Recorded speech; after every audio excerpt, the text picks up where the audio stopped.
This short presentation will let you know everything you need to know in regards to your podcast. So, what is a podcast? Well, according to Urban Dictionary, it's simply an online audio blog. So, in our case here, we're going to be focusing on your world issue as you create your podcast. So, what is the process? So, these are kind of the things on the project requirements in your handout.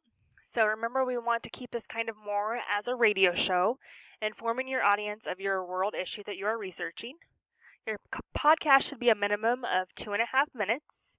It should include at least one guest speaker. So that can be a fellow classmate as well as a fellow staff member. As you think about who you are going to have be part of your radio show, make sure that you are not interfering with them getting their project done as well. And your podcast should include at least one advertisement or commercial that also deals with your world issue. So today, one of the main things you will focus on is having a script prepared for that. Now, depending on the types of questions you ask, you might have your questions as well as whoever you're interviewing their answers written down, or more you might want to be just kind of testing them to see what kind of answers they provide. That's up to you, but either way is acceptable. You can give them the answers you want to hear or let them prepare their own answers. So this is going to be the overall process. I don't think we'll get to this all today, but first you will write your script. You will then turn your script in on Schoology. Next, you have to find a friend or teacher that you plan to have be part of your podcast radio show. Then you will have to get an iPad, and the app that you will be using is called, I think, Voice Recorder. Now I forgot, so just a second. Okay, yes, it's called Voice Recorder. This is what the icon should look like. And then it's really fairly simple. Record, play, stop. Make sure you save it when you are done.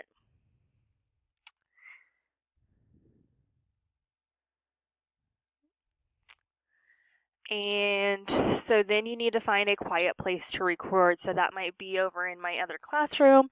Mr. Blackburn's lab, nobody should be in there. You might also be able to use the teacher's lounge if nobody is in there, or check with Mrs. Thornton for a quiet place in the library as well. But I don't want a lot of extra background noise going on as you're recording. Then make sure that you've saved your recording.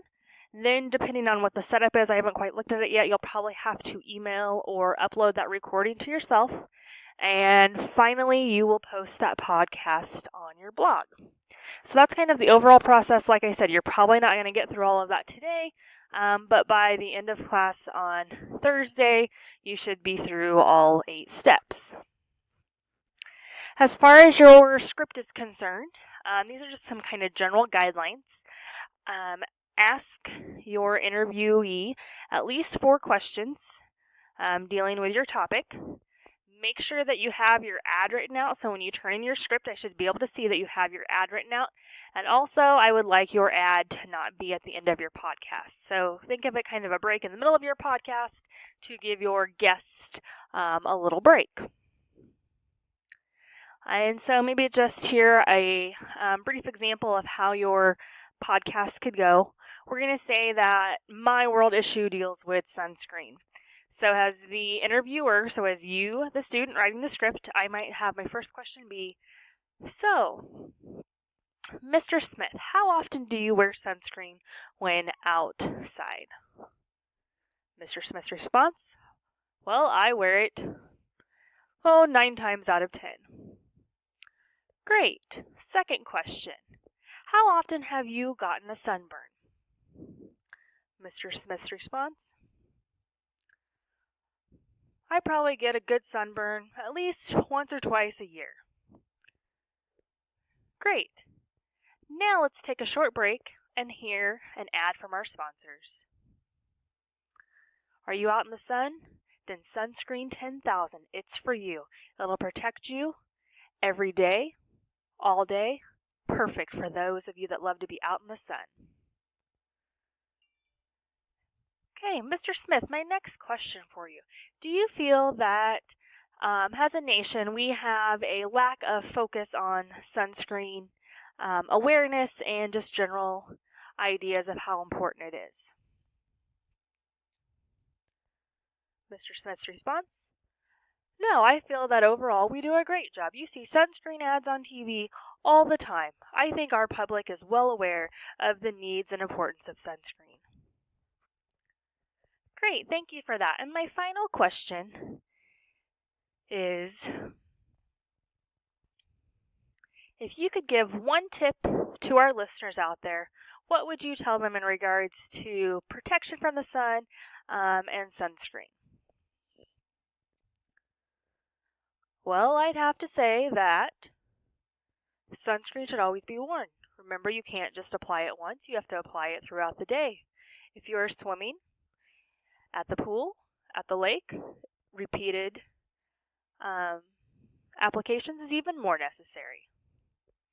Great, thank you, Mr. Smith. That's all I have for our short show today, but I hope you've learned more about the value of sunscreen. So that was quick, kind of silly, not really relevant to your topics, but hopefully that just gives you an idea of really how simple it is. So that's kind of just my expectation. So today we should be writing our script, and that should be done, no questions asked by the end of the period, and turned into Schoology. If you are ready to start recording, you can do that. Otherwise, that will be our main focus on Thursday.